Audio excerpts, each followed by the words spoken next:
during the commissioning of the project in Aba, the Deputy Speaker of the House of Representatives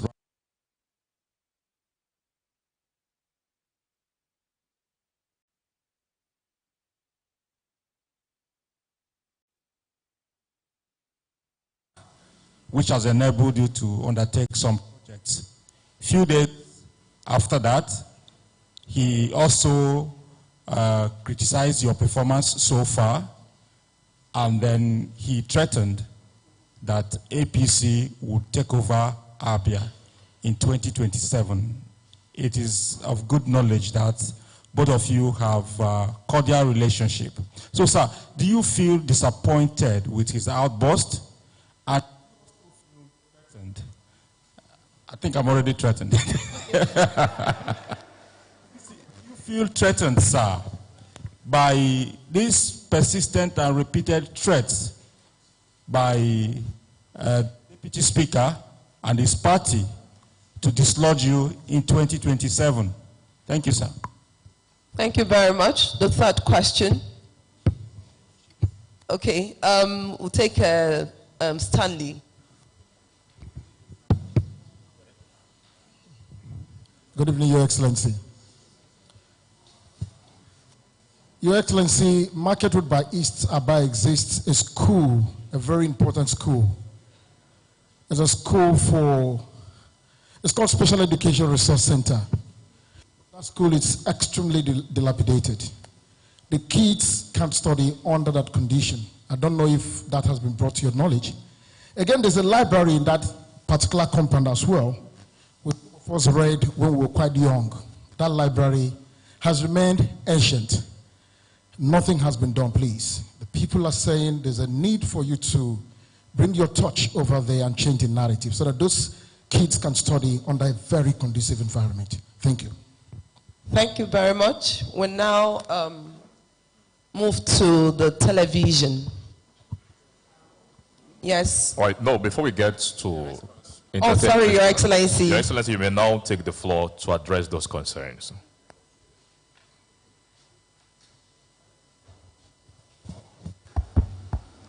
I thought you wanted to answer for me.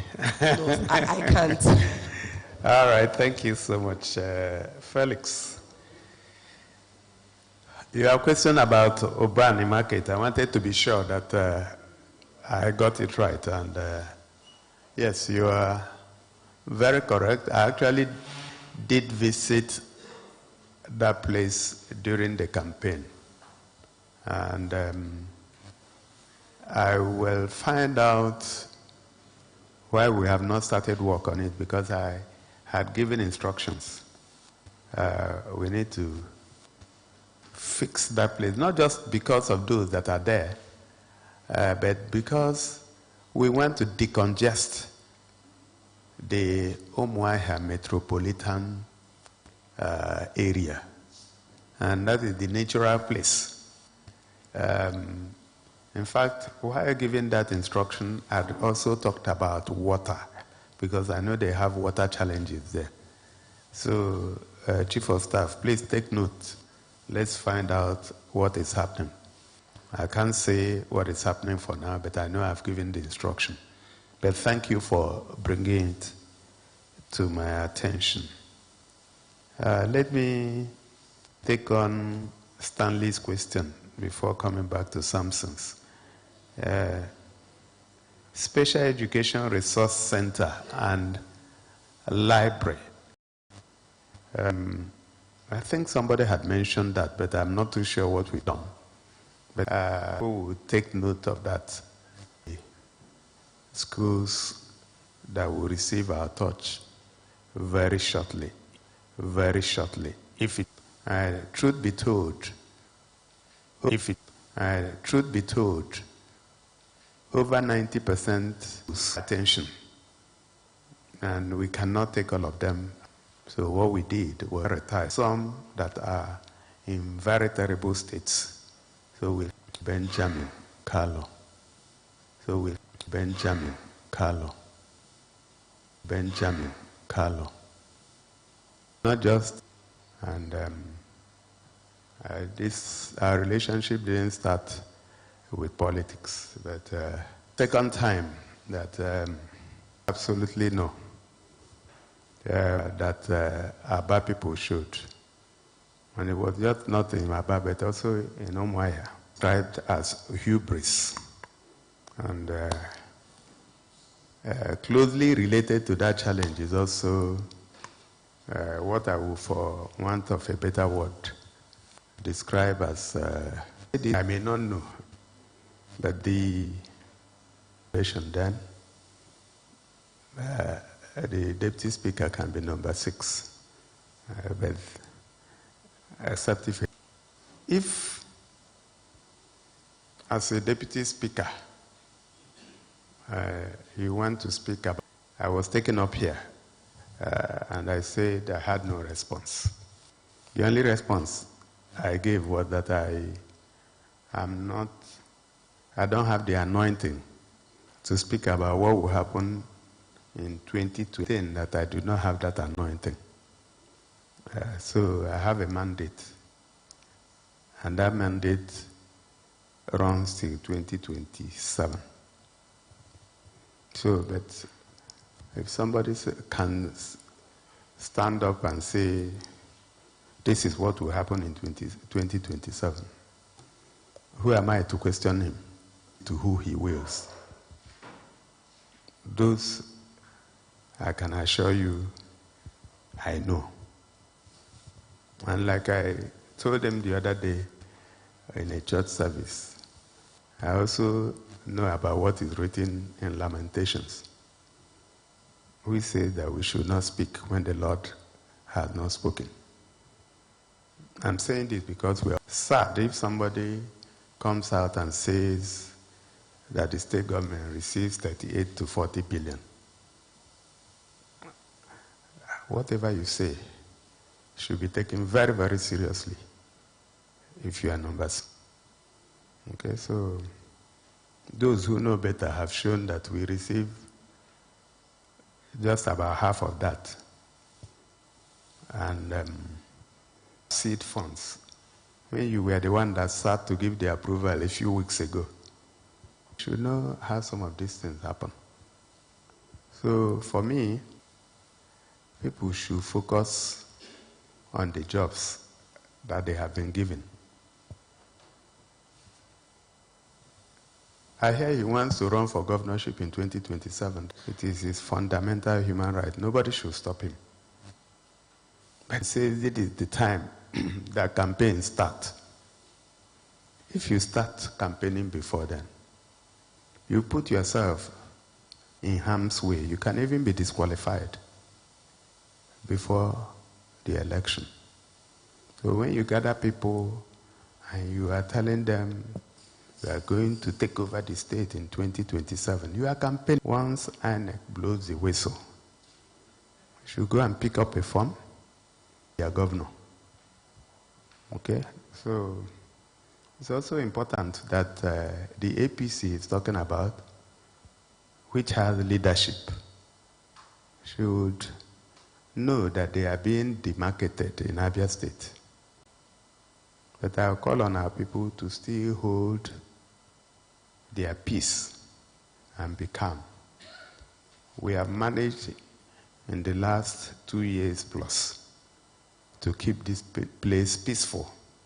We should continue to maintain peace. I've had some people around him say, oh, they must take over the state, they will write results. The only advice I have for them, that if they truly want to write results, they should write something else before that time. You know what it is? Their will. Because this is our state. Nobody can intimidate us. But having said that, am I threatened? Absolutely no. Do I bother about that? Absolutely no. But I want us to maintain peace and decorum. Okay? Samson, I don't know if I've answered your question. Thank you very much. Thank you, Your Excellency. Now we'll move over to television, and we'll start with Nena Gabriel of TVC.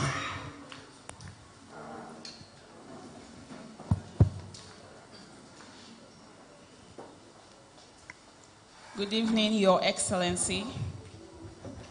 This is 2 years and counting. How has Abia State's IGR improved under your administration? Is there a growth or a decline? What are the sources driving the revenue if there is a growth? And where does the government channel the revenue to? Thank you. All right, the next person, Emmanuel Wazwe from Afia TV.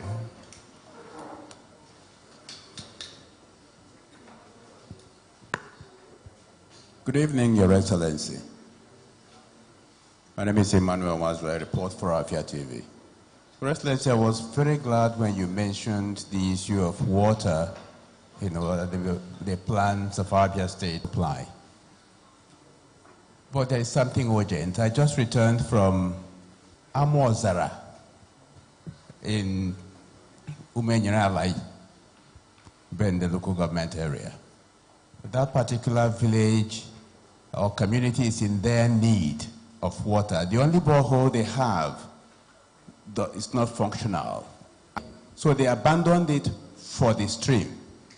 And when they go to the stream, one of their streams is called Oba.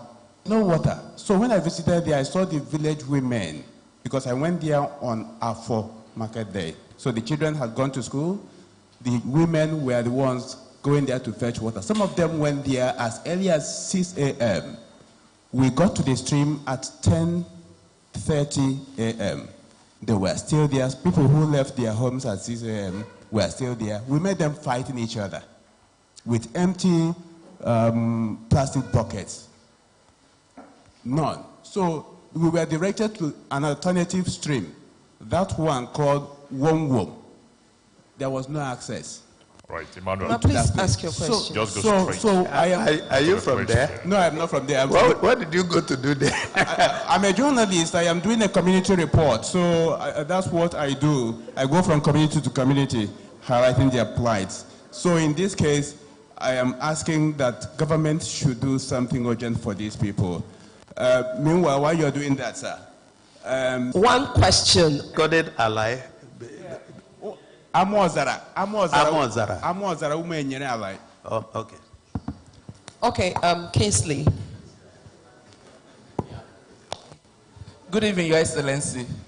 My name is Kingsley Onwuka. I report for Rapid TV. Your Excellency, recently, a councillor citing frustration over the lack of direct allocation to local government through the federal account. It was reported that some state governments oppose local government receiving these allocations directly, which undermine grassroots development. My question, sir, this evening is, what is your position on direct allocation to local government? And do you support full financial and administrative autonomy to local government? Thank you, sir.